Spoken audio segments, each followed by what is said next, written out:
মোদি বাবু আপনার পার্টিকে দিয়ে আগুন লাগাচ্ছেন। মনে রাখবেন, বাংলায় যদি আগুন লাগান, আসামও থেমে থাকবে না, নর্থ ইস্টও থেমে থাকবে না, উত্তরপ্রদেশও থেমে থাকবে না, বিহারও থেমে থাকবে না, ঝাড়খণ্ড থেমে থাকবে না, উড়িষ্যাও থেমে থাকবে না, और दिल्ली में থাকবে না।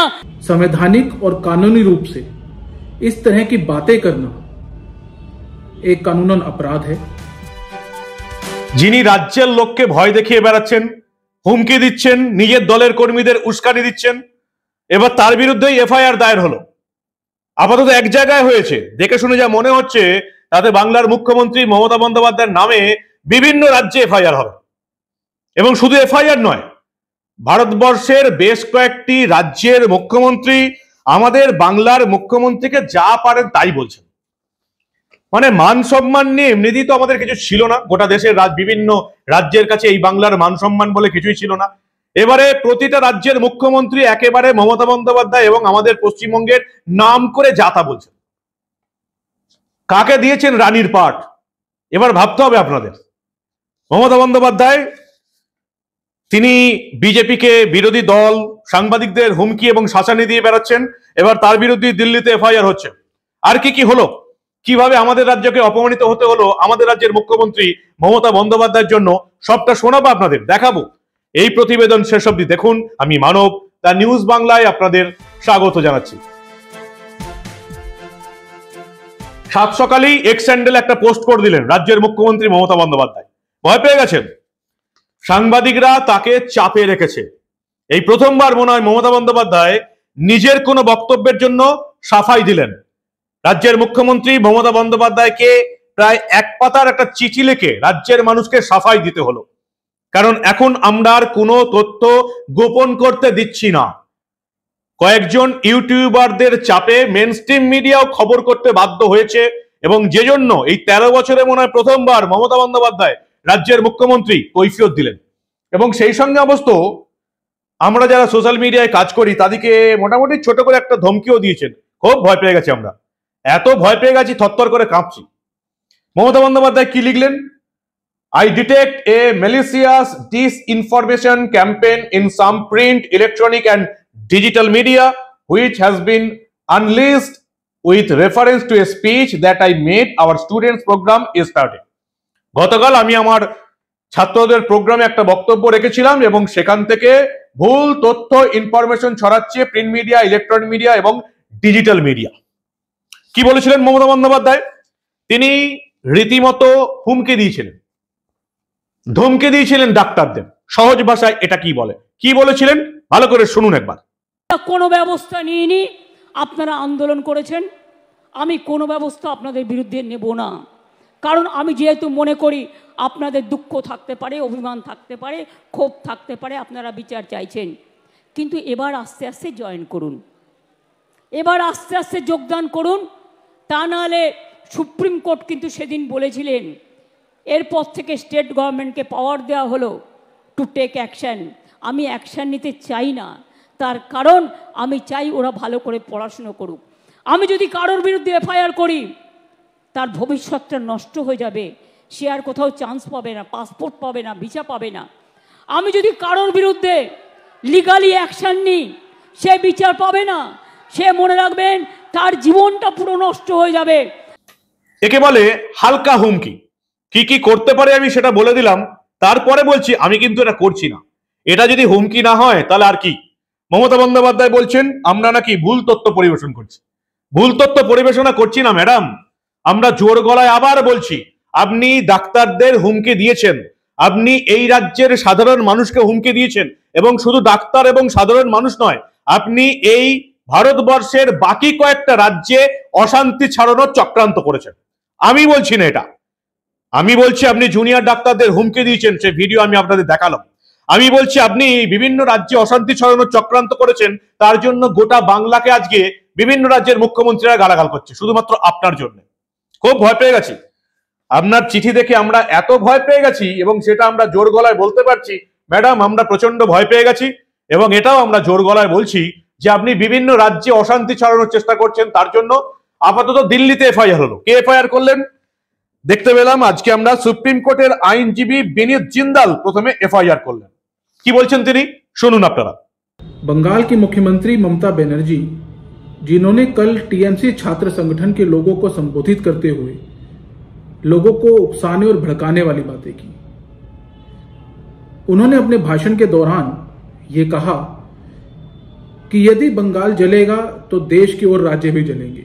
कुछ राज्यों के उन्होंने नाम लिए।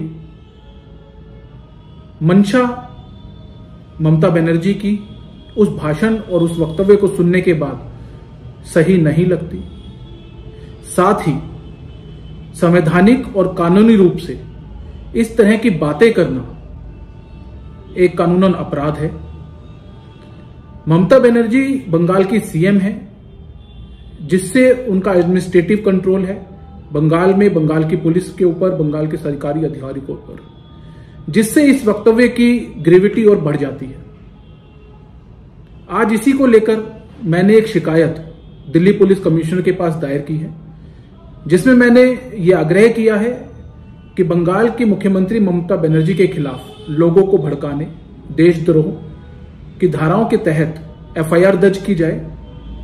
साथ ही मैंने शिकायत को महामहिम राष्ट्रपति महोदया को भी फॉरवर्ड किया है और होम मिनिस्ट्री को भी किया है कि ऐसे वक्तव्य देने वाले नेता, वो भी जो कॉन्स्टिट्यूशनल पोस्ट के ऊपर हैं, इनकी ऊपर कार्यवाही बहुत आवश्यक है।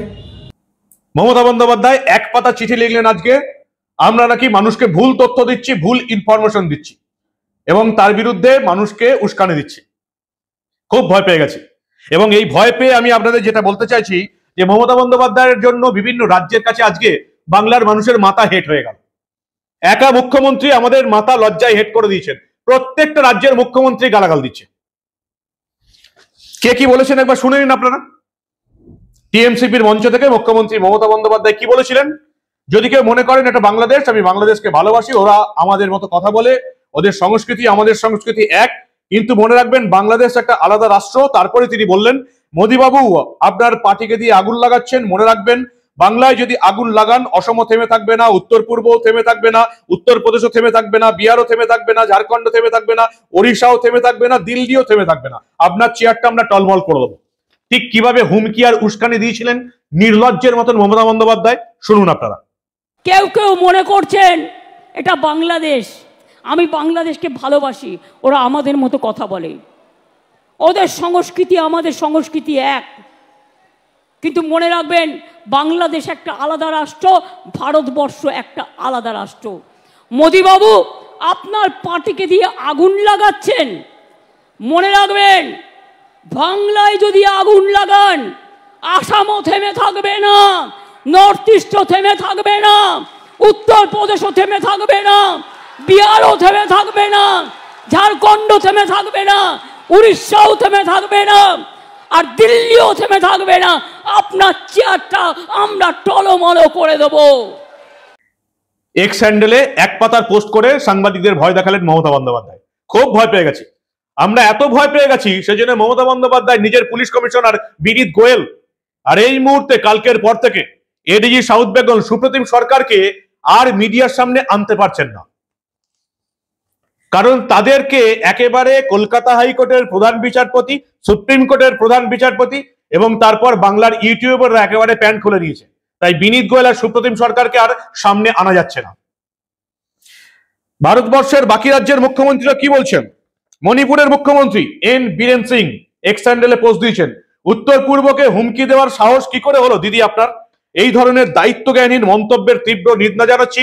প্রকাশ্যে উত্তর পূর্ব এবং বাকি জাতির কাছে ক্ষমা চাইতে হবে আপনাকে।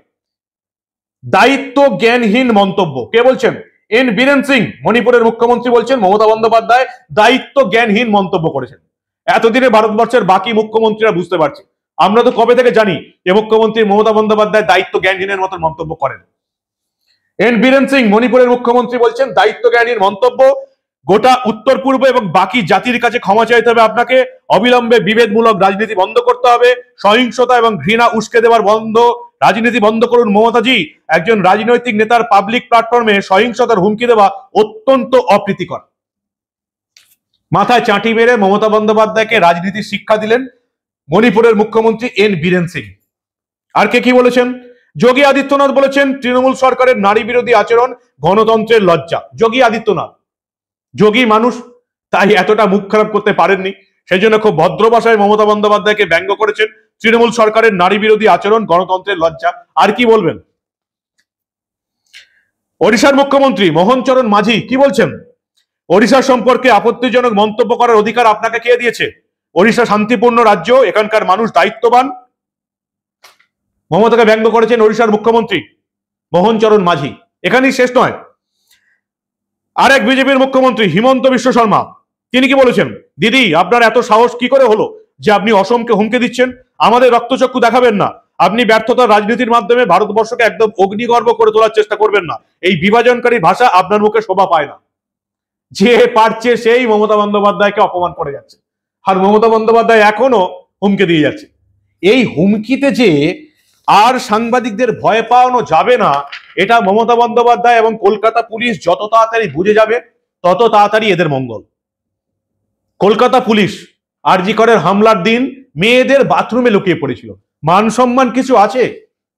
4 জনকে অ্যারেস্ট করে রাজ্য পুলিশ বলে দিল এরা নাকি আগ্নেয়াস্ত্র নিয়ে মিছিলে আসতো এবং 4 জনের এবং কয়েকজনের লাশ ফেলার তালে ছিল। সুপ্রতিম সরকার এডিজি দক্ষিণবঙ্গ বললেন 4 জনকে গ্রেপ্তার করেছি, আগ্নেয়াস্ত্র বোমা নিয়ে এসে এরা মিছিলে লাশ ফেলার তালে ছিল। সন্ধ্যে 6টার সময় দেখলাম সেই 4 জন ভারতের জাতীয় পতাকা হাতে নিয়ে লালবাজারের সামনে দাঁত বের করে হাসছে। আর লজ্জাও নেই, লাজ লজ্জা কিচ্ছু নেই, একেবারে চটির তলায় বিসর্জন দিয়ে দিয়েছে। তাই এখন আর সাংবাদিক সম্মেলনে না বিনীত গোয়েল না সুপ্রতিম সরকার কাউকে আর আনতে পারছে না। আলাপন বন্দ্যোপাধ্যায়, মমতা বন্দ্যোপাধ্যায়ের উপদেষ্টা, সাংবাদিকদের বলছেন আমাকে লিখিত পড়তে বলা হয়েছে। কি অবস্থা আইএএস আইপিএস দের, মানে লাজ লজ্জাকে একদম মাথাকে ধুলোয় মিশিয়ে দিয়েছেন আইপিএস আইএএস দের সম্মান। আর মমতা বন্দ্যোপাধ্যায়ের পুলিশ কি করছে? যাকে পারছে তুলছে। আরজি করে 3-3.5 জনের লোক ঢুকে পড়লো, জানতে পারলো না।